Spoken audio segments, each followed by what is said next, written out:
Aujourd'hui en Iran, des femmes et des hommes descendent encore dans la rue, un peuple courageux qui brave la peur, la mort pour réclamer liberté, dignité. La réponse du régime est toujours la même, arrestation massive, balles réelles, des morts. Vous avez vu cette morgue à ciel ouvert, un peuple coupé d'Internet, un peuple qu'on veut faire taire. Et j'ai envie de souligner le fait qu'il ne faut pas oublier quand tout a commencé en 1978, une alliance tactique entre l'extrême gauche et les islamistes qui a fait tomber le Shah. Elle a ouvert ensuite la voie à la révolution islamique, puis à la République islamique. Très vite, les anciens alliés ont été écrasés, réduits au silence, réprimés. Alors à l'heure où l'extrême gauche française s'allie avec des islamistes sous nos yeux en France, comment analyser l'histoire qui se déroule effectivement sous nos yeux? Avant de rejoindre en ligne dans un instant Mona Jafarian, j'aimerais entendre Gabriel Cluzel et Éric Tegner sur cette question de l'Iran. Gabriel Cluzel. Écoutez, il y a 2 points. Le premier, c'est que je constate l'immense gêne de certains médias de gauche pour évoquer cette question iranienne. Je ne sais pas, ils sont d'une discrétion de violette, pas très à l'aise du tout.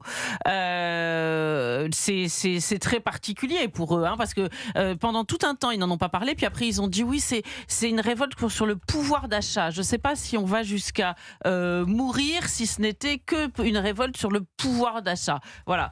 On voit bien que ça va bien au-delà des féministes que je dirais autoproclamées. Eh bien, là aussi, ont autre chose à faire visiblement quand il s'agit de défendre ces femmes qui meurent de ne pas vouloir porter le voile. Il faut le dire ainsi. Et puis, vous l'avez dit, il y a une immense honte pour la France qui porte une responsabilité énorme. Alors, vous parlez de l'extrême gauche, on peut citer Jean-Paul Sartre, on peut citer Michel Foucault qui avait les yeux de chimène pour l'ayatollah Khomeini. Et puis, il a été accueilli en France, on lui a déroulé le tapis rouge. La rue de l'ambassade iranienne, l'ambassade française en Iran, pardon, c'est la rue Neuf-le-Château, vous savez, c'est l'endroit où on avait accueilli l'ayatollah Khomeini. Et du reste, on lui avait affrété, sauf erreur de ma part, un avion. Enfin, et là, c'était pas la gauche, c'était Giscard d'Estaing. Malheureusement, je suis obligée de le dire, pour le conduire vers l'Iran. Vous savez, j'ai revu des images d'archives, je terminerai par là, comme quoi les médias, il faut faire attention quand on dit un tel dit la vérité, tel autre dit des fake news. J'ai des images d'archives de l'INA de TF1 qui disaient on a vu arriver l'ayatollah Khomeini, ça ressemblait plus à une fête paroissiale, je vous promets, à une kermesse paroissiale qu'à une révolution. Il faut voir ce qu'elle est devenue, la kermesse paroissiale. Incroyable. Gabriel Cluzel sur Europe 1, avant d'être en ligne avec Mona Jafarian, qui est cofondatrice de l'association Femmes Azadi. Et Éric Tegner, j'aimerais avoir le regard que vous portez après tout ce qu'on a vu ce week-end, après ce qu'on voit encore aujourd'hui, ce matin en Iran. 2 remarques. D'abord, l'Iran a bloqué Internet pendant 3 jours. Parce qu'évidemment, ce qui dérangeait, c'était ces images de la répression sanglante de la part du régime iranien. Donc ça nous rappelle une chose, pour ceux qui veulent censurer les réseaux sociaux, ceux qui diabolisent les réseaux sociaux, c'est que les réseaux sociaux aujourd'hui, c'est ce qui permet à certains pays et à certaines populations comme les Iraniens, potentiellement, de se libérer du joug de la dictature. Donc lutter contre les réseaux sociaux, c'est aussi permettre finalement à ces régimes autoritaires de se maintenir. Le deuxième remarque, c'est que contrairement à toutes les autres un petit peu manifestations de ces dernières années, notamment en 2022, on voit émerger une figure de l'opposition, Reza Pahlavi, et donc ça, c'est intéressant. Évidemment qu'elle n'est pas complètement consensuelle, mais c'est important aujourd'hui de ne pas faire tomber des régimes s'il n'y a pas une solution derrière, et on sent que Reza Pahlavi peut être une des solutions, même si évidemment la population iranienne, si elle est aujourd'hui opposée au régime Némola, reste éclatée parce que c'est un grand pays de la liberté, cette Perse antique qu'on aimerait effectivement voir se libérer un jour. Éric Tegner sur Europe 1. Mona Jafarian, bonjour. Vous êtes cofondatrice de l'association Femmes Azadi. Vous êtes en direct avec nous par téléphone sur Europe 1.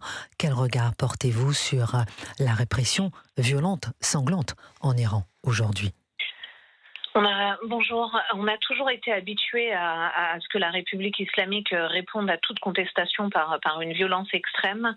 Mais je dois vous avouer que ce à quoi on assiste en ce moment en Iran est la pire des répressions qu'on ait vues depuis les années 80, soit juste après l'instauration de la République islamique. Selon les chiffres qui nous parviennent, alors je suis très prudente, je vous donne des estimations, mais selon les activistes, les ONG, ça va entre 2000 et 5000 jeunes qui auraient été massacrés sur les 3 derniers jours. On a énormément de vidéos qui nous parviennent d'Iran qui nous montrent que les tirs avec des mitraillettes sur la foule. Il y a plus de 2000 jeunes qui ont été arrêtés. Ce mercredi, un premier jeune va être pendu, sans procès, sans avocat, donc ce qui annonce encore des pendaisons de masse en Iran pour effrayer la population. Il y a énormément de jeunes hommes, d'enfants, de femmes qui ont été tués. Et c'est vrai que la situation est gravissime et on est assez choqués du silence de la communauté internationale, car je pense qu'à part le président Trump qui prend régulièrement la parole sur ce sujet, l'UE est totalement muette. L'ONU ne réagit absolument pas. Donc c'est vrai que cette notion de droit international qu'on nous brandit à longueur de journée pour défendre les plus grands tyrans de cette planète, on a du mal à comprendre où est ce fameux droit international aujourd'hui, où des milliers de jeunes sont en train de mourir dans les rues en Iran. Mona Jafarian, cofondatrice de l'association Femmes Azadi, vous parlez de 2000 à 5000 jeunes massacrés. On est très loin des 200 morts annoncés pour l'instant. C'est stupéfiant. Oui, parce qu'en fait, les chiffres de 200 se sont arrêtés juste avant le blackout d'Internet, donc la coupure totale. Et en fait, depuis qu'ils ont coupé Internet, eh bien, la manière de riposter du régime est bien différente, puisque là, on a vu qu'ils ont sorti les fusils d'assaut. Ils n'hésitent pas à tirer en visant directement les crânes. On parle de snipers. On a des vidéos où on voit des gens se cacher en dénonçant des snipers sur les toits. Donc c'est vrai que là, Khamenei mène une véritable guerre contre le peuple iranien. On n'est plus dans ce qu'on a vu en 2022, où déjà on avait eu plus de 800 morts dans les rues au moment de Samedi Liberté. Là, en fait, Khamenei a compris que c'était des contestations comme il n'avait jamais vu auparavant et que le peuple iranien était bel et bien déterminé à renverser le régime. Qu'attendez-vous de la part de la France comme réaction, de la part des partis politiques en France, notamment comme réaction, eux qui sont effectivement particulièrement silencieux aujourd'hui ? Eh bien, de la France, de l'État français, du Quai d'Orsay, on attend une vraie condamnation et de vrais actes. Vous savez, nous, on s'est battu pendant plus de 3 ans pour que les gardiens de la révolution islamique soient classés sur la liste des entités terroristes de l'Europe, sachant que c'est des gens qui mènent également des actions terroristes sur notre sol, qui ont des cellules partout en Europe pour faire monter l'intégrisme, l'islamisme, pour radicaliser dans nos universités et nos rues. Eh bien, l'Europe s'est toujours refusée à le faire, alors que le Canada, les États-Unis, l'Australie, tout le monde a franchi ce cap. Mais l'Europe a toujours refusé de soutenir le peuple iranien et aussi les peuples européens et les protéger. Et c'est vrai que là, on voit que la même ligne, toujours d'apaisement et de négociation, est encore privilégiée, même face au massacre en cours en Iran. Et on trouve ça particulièrement honteux. Concernant les partis politiques, on voit que ça réagit un peu partout avec des messages de soutien. Maintenant, clairement, moi je passe énormément de temps à dénoncer les pseudo-messages de soutien de la France insoumise, parce que c'est des gens que l'on voit nous manifester depuis plus de 2 ans avec des drapeaux de la République islamique dans leur cortège. Mona Jafarian, cofondatrice de l'association Femmes Azadi, vous étiez en train de nous dire que nous sommes très loin de 200 morts annoncés. Après, il y a eu une coupure d'Internet et qu'on parle peut-être de 2000 à 5000 jeunes qui ont été massacrés, tués. Et vous étiez en train de vous émouvoir effectivement de l'absence de la gauche et vous posiez beaucoup de questions, notamment à propos de LFI. Au contraire, c'est pas une absence, c'est une récupération politique absolue, puisque là, on a eu un silence assourdissant de LFI pendant plusieurs années sur le sujet iranien, voire même pire, puisque, comme je le disais précédemment, nous, on voyait systématiquement le drapeau de nos bourreaux, à savoir celui de Khamenei, dans toutes les manifestations de la France insoumise pro-palestinienne. On a vu leurs liens affichés, assumés, dont ils sont très fiers avec le Front populaire de libération de la Palestine, qui est un des proxys terroristes de Khamenei.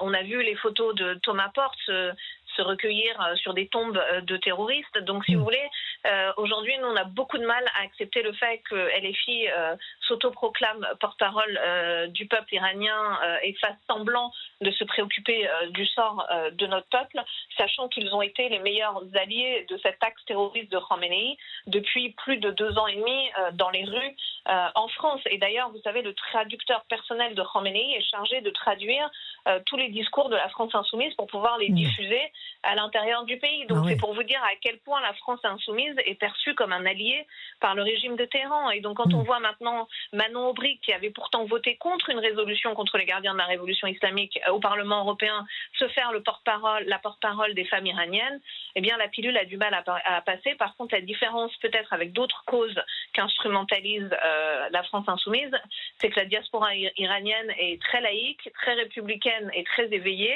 et ne manque pas de leur répondre constamment sur les réseaux sociaux pour leur rappeler tout ce qu'ils ont fait durant ces dernières années. Merci beaucoup Mona Jafarian d'avoir été en direct avec nous sur Europe 1 dans Christine Kelly et vous, cofondatrice de l'association Femmes Azadi et qui rappelait comment on voyait systématiquement le drapeau de nos bourreaux avec LFI.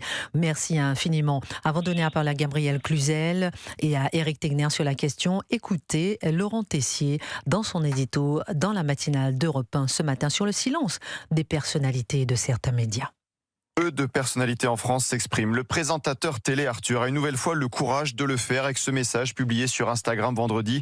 Où sont-ils, les indignés permanents? Où sont les humanitaires? Où sont les campements étudiants? Où est Greta Thunberg? Où est la flottille de la liberté? Et où sont les célébrités, si promptes à pleurer sur les tapis rouges, à dédier leur prix aux peuples opprimés? Leur silence n'est pas une absence, c'est un choix. Bravo Arthur. Maillard Monchipour a réagi à ce manque de soutien des personnalités en France. Qu'ils ne prennent pas la parole quand un peuple est pris en otage depuis 79. Évidemment que je ne comprends pas, mais je le sais très bien. Soutenir des gens qui veulent la chute d'une république islamique, ils ont peur, ces gens-là, d'être taxés de la fameuse expression inventée d'islamophobie. Dans la classe politique, certains font le service minimum. La France insoumise, le 1er janvier, plusieurs élus parlaient de manifestations contre la vie chère. Et jeudi dernier, le 8 janvier, grande opération de rattrapage dans la soirée avec une image et ce texte « Nos yeux vers l'Iran ». Message publié sur X par Alma Dufour à 22h45, Manuel Bompard à 23h, Manon Aubry à 23h05, Mathilde Panot 23h11, Thomas Porte 23h16. J'ai lu les messages de ces élus et les filles. Certains parlent de régime autoritaire, théocratique. Aucun ne parle d'islamisme, de dictature islamiste. Aucun. C'était Laurent Tessier ce matin sur Europe 1. Gabriel Cluzel, cela vous fait réagir aussi?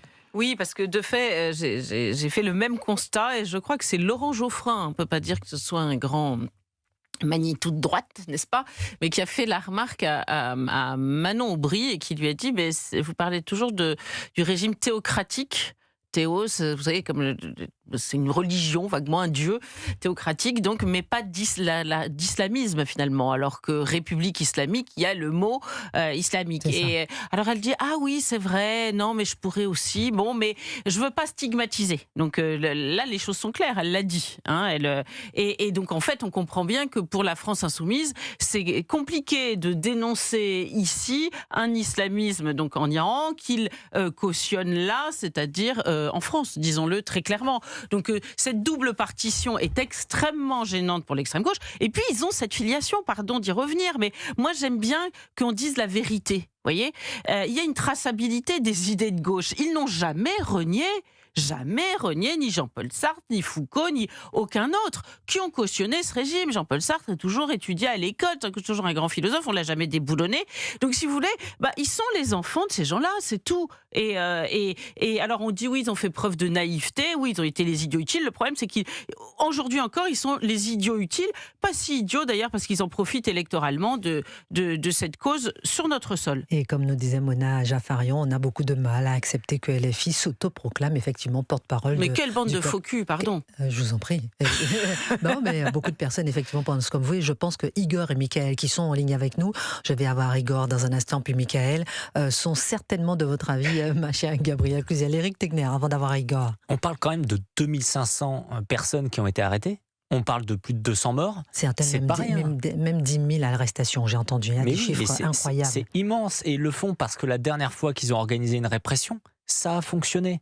Donc moi je me demande qu'est-ce qui manque encore pour que la France insoumise réagisse quand même. C'est-à-dire qu'ils sont capables de nous parler de violences policières en France. À chaque fois, vous savez, ce mot absolument fou qu'avait y compris repris Emmanuel Macron dans le Média Brut. Pour rien. Et dans le même temps, on voit une répression qui est organisée par les mollahs. Et là-dessus, ils ne répondent pas. C'est amusant également de voir les mêmes qui vont vous dire que vous allez faire l'amalgame, par exemple, entre l'islam et l'islamisme. Mais le jour où il y a véritablement une république islamiste, Ils sont incapables de le dire. Et enfin, c'est ce que disait votre intervenante précédemment, c'est-à-dire que les Iraniens aujourd'hui en France sont pour la chute du régime islamiste. Ce sont des laïcs, ils ne votent pas pour la France insoumise. Donc ma question, c'est à quelle population s'adresse la France insoumise lorsqu'ils ne parlent pas d'islamistes? Encore une fois, ce n'est pas aux Iraniens, c'est à certaines populations que eux-mêmes ont l'air de considérer comme des gens favorisant finalement les républiques islamistes. Je m'arrêterai là. Bonjour Igor, vous nous appelez de la Drôme. Quel regard portez-vous? Vous dites que depuis le temps, vous dites que l'Union européenne finance l'islam. Et ça vous interpelle. Bonjour Madame Pili, bonjour à l'ensemble de votre plateau. Bonjour. Effectivement, on peut voir depuis plusieurs années des financements de l'Union européenne pour des associations qui, sous couvert d'intégration, sont le nez caché des frères musulmans, je pense au FEMISO notamment. Les campagnes visuelles de l'Union européenne ne peuvent pas se faire sans une représentation de femmes voilées. Donc je vois difficilement l'Union européenne se renier et soutenir ouvertement la révolution iranienne en cours. Pour ce qui est de l'échiquier gauche en France, vous avez déjà tout dit, je ne vais pas me répéter. Pour la presse, il n'y a qu'à regarder la une de Libération en 1978, ils vont avoir du mal à corriger ça. Quant au parti, on va dire, de gouvernement, le président de la République, est-ce qu'il n'aurait pas une petite crainte d'une réaction de certaines mosquées qui sont peut-être sous contrôle des frères musulmans également?